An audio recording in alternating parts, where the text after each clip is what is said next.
Do me a favor and imagine whatever dream you had when you were around 11 or 12 years old. Now imagine that it's been 15 years and you have still held on to this dream, regardless of the fact that it is very slim to none chances that it will ever happen, or at least will happen anytime soon. Regardless of that, it still lingered. Past all these other dreams that have come and gone, that one has still stayed there.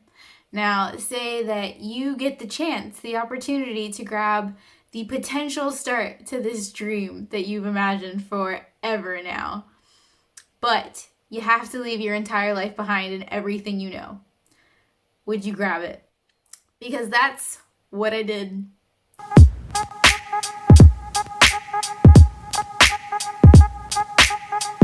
Before I say any of this, I would like to say I do not recommend what I did to anybody, like at all. It was the hardest thing. There were moments of hell for me and Gaz and like whoever else was involved. It's just, I would not recommend doing it this way. Now that I've said that, here we go.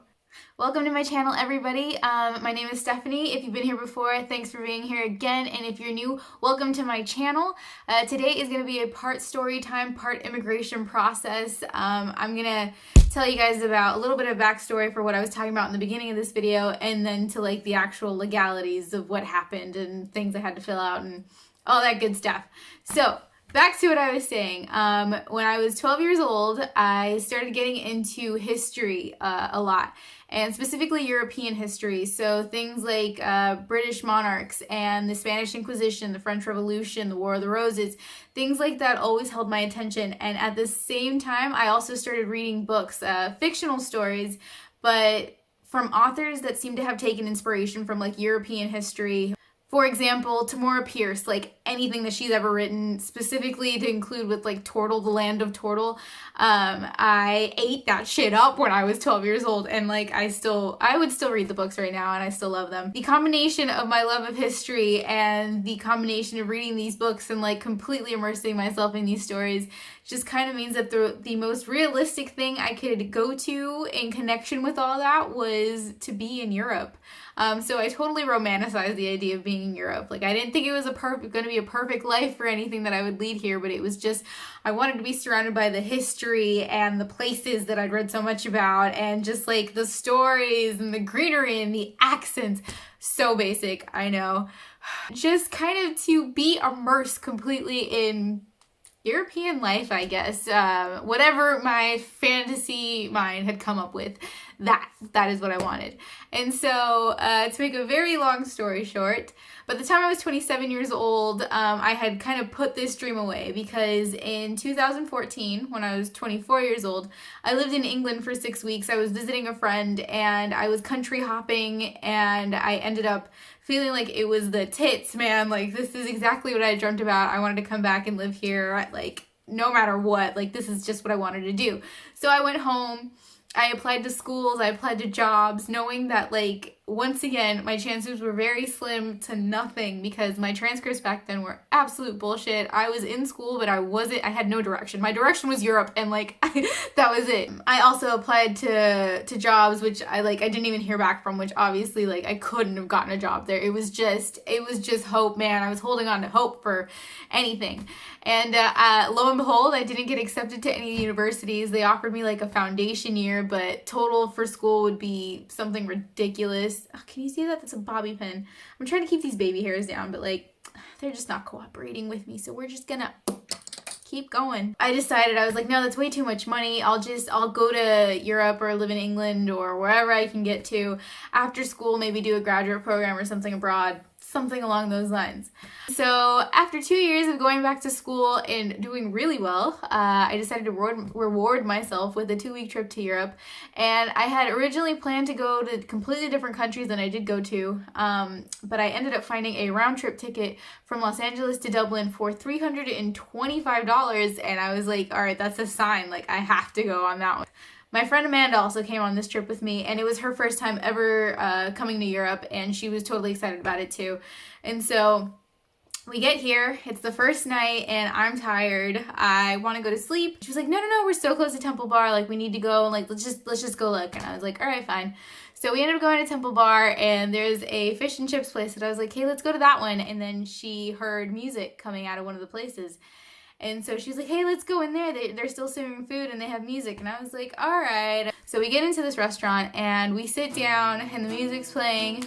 And I end up sitting behind this little wall. Sorry, this is like the story time part. This is like, sit down and I'm kind of behind this partition and she's sitting on the other side. And we get pizza and we're like talking to each other. But then like, I'm listening to this music and it's live music. And I was just like, man, this guy has a really nice voice. Like, Jesus, like, beautiful. Like, his voice was just beautiful. His voice was beautiful. That was it. We finally turned to look at them, and as soon as I look up, I lock eyes with the guy that was singing, and we ended up just smiling at each other for the next 2.5 hours. I feel like I've met you before, I've known you. It was just like a cheeky smile. I don't know. It was nuts. It was 2.5 hours, but it felt longer and shorter at the same time. Maybe some of you have guessed that person was Gaz, who is now my fiance and baby daddy. But that's the night that we met. So we met the first night that I got here on my trip, and it was completely unexpected. But my friend Amanda and I decided that we were going to let him kind of tour guide us around Ireland while we were here for our road trip. We met his parents and his family, and it was just a beautiful, beautiful thing to see because they're so family oriented here. And so throughout these next 5 days, we're going all over the place, and Gaz is just like, oh my god, your dream is to live in Europe. Like, you can come live in Europe if you'd like. Like, I know people that work at the bars, and I could get you a job. I could help you get a job, and we can roommate. And like, Amanda was in on this as well, and we were like making this big plan to all move here. And so I was like, all right, I guess this is my chance. If I want this to happen now, I really felt like if I didn't do it now, I was never going to do it. So I just said yes. I said, yes, I'm going to do this. I'm going to go home. I'm going to quit my job. I'm going to put a hold on everything in my life there. I'm going to pack as much shit as I can into my biggest luggage, and I'm going to move my ass to Dublin and live in Ireland and just be here. Like, that is what I decided. I was like, yeah, I'm gonna fucking go for it. I'm gonna trust this dude who I feel like I've known my entire life, but I just met. It was nuts. It was absolutely nuts. So I went home, I quit my job. My exit was not graceful at all. That's a story for another time though. And my entrance here was not graceful either. So when I get here, the plan was to roommate with Gaz and this other girl who was also a musician in Temple Bar, and then allow a little bit of time until my best friend Amanda came here, and we all kind of roommated together, me and Amanda having like potentially illegal jobs in a bar, like just being barbacks or something, just to live here and do something before going home after a couple months and like just kind of living the life for a little while. And what ended up happening was I landed, and the rent, instead of being $600, was $1,200 a month for each of us. And I was like, no way in hell, like that is not something that I'm willing to do. So it was like, okay, what are we gonna do next? So that's how we ended up in Fines in the country on the west side of Ireland instead of on the east coast in the city. I was in the country. When I got here, because I'd been here the month and a half before that, they gave me a stamp that was like, you have to get out of Ireland by 2 days after I landed. So like, my plan of being here for 3 months and having that kind of time to really figure out if it's something that I wanted to do, really wanted to stay, and it was like worthwhile. I got along with Gaz as well as I thought I was gonna get along, or you know, things like that. I got it down to 2 days, and those 2 days I was like, all right, so I guess I'm gonna be here illegally. So like, let's just hang out for 3 or 4 months, see how we get along, road trip around here, and explore Ireland, maybe go to the north, and keep doing it that way. And so that's what we did, and it was a lot of fun. We were taking a lot of road trips, and then we also ended up getting together. Obviously, it was gonna happen. It was inevitable. Like, he's a good-looking dude. I'm a good-looking chick. Like, wha-bam. From that, we ended up getting pregnant, and that's really when we were like, okay, what are we gonna do now? Because now we really had to decide, like, is he gonna move back with me to the States? Am I gonna stay here? If I'm here, I can't work. I can't do anything until I become legal and Like if we got married in Ireland, it would be null and void because I was already illegal. So like it was pointless. I would have to go to another country, risk not being able to get back. Like it was just a whole thing. I seriously put my foot into this. It was just a lot of what ifs and chances, and let's just fill out this paperwork and hope for the best.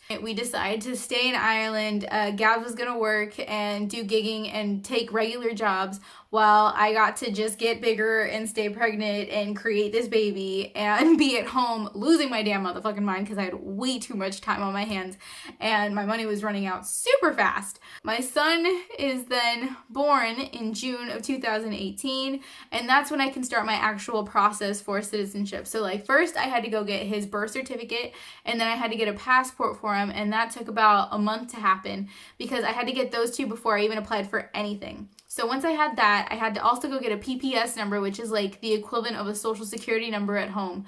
It seemed very unorganized, but I ended up getting a PPS number. I had his birth certificate and I had his passport. And in the meantime, during all of that, I was also getting his American passport and American birth certificate as well because my child's got a dual citizenship. Yes, queen. Like he doesn't even know how lucky he is yet, but he's pretty fucking lucky. Finally, I get to fill out this application to stay under the terms of the parent of an Irish child citizen.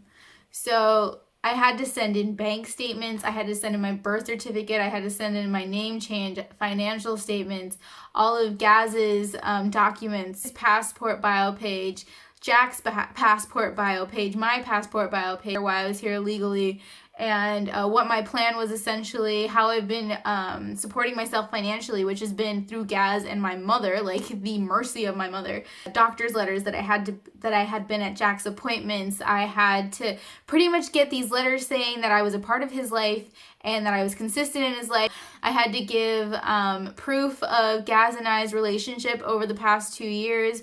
So messages, pictures, texts, like whatever we could come up with had to go in there. And then his financial stuff as well. So it's like I absolutely had to give them everything that I had and things that I also had to track down. And overall, I sent in that application in November of 2018. That was when I was able to get everything that I needed together.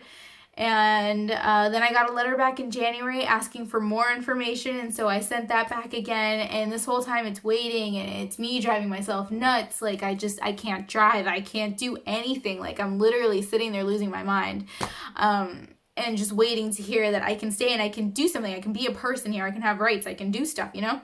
And so finally, in May of this year, 2019, I get my letter saying that I am allowed to stay for an entire year because we were asking so many politicians to help us. Like there was Patrick Donovan and Michael Collins and a few other, there were a lot of people that really helped us out, but I think Patrick Donovan's the one that ended up pushing it in the end. He's like a local politician here.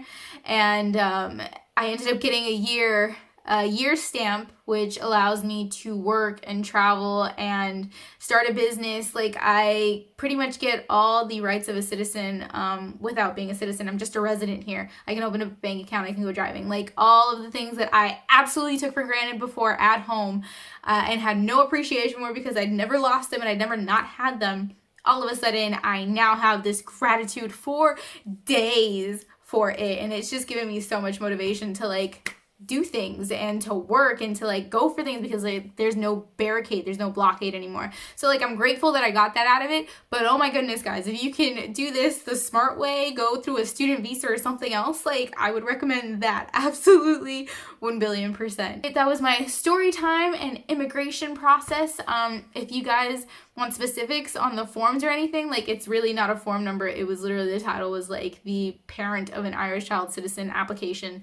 That is how I was able to stay. If I hadn't had Jack, I don't know what we would have done. He would have had to move to the States with me if he wanted to stay with me, or we would have had to separate. We went through things together that, holy shit, we came from different cultures and we were together and we still made it work. Like it's just nuts. Now that I'm here, I'm happy that I'm here. I'm grateful that I'm here, appreciative that I'm here, and I'm excited. I'm excited that I can really start the life that I envisioned forever ago and also 2 years ago. I hope you guys enjoyed that story time. I hope you got to know me a little bit better. I think that was probably a good way to really let you know my insight and how I think and my process. I was not cool with having regrets and letting an opportunity go by. Now we're on to the next. If you guys are interested in what I have planned on doing while I'm here, then let me know in the comments, or if you guys have had any kind of experience like this, if any of you have done something like this, if you think I'm just freaking nuts for doing it, like, I agree with you. Yeah, it was a moment of craziness, but I took the leap of faith. Hope you guys enjoyed my video. I hope you enjoyed the story time. I hope you guys are having a fabulous, fabulous, fabulous day and time, and enjoy your YouTube surfing. I will talk to you guys later.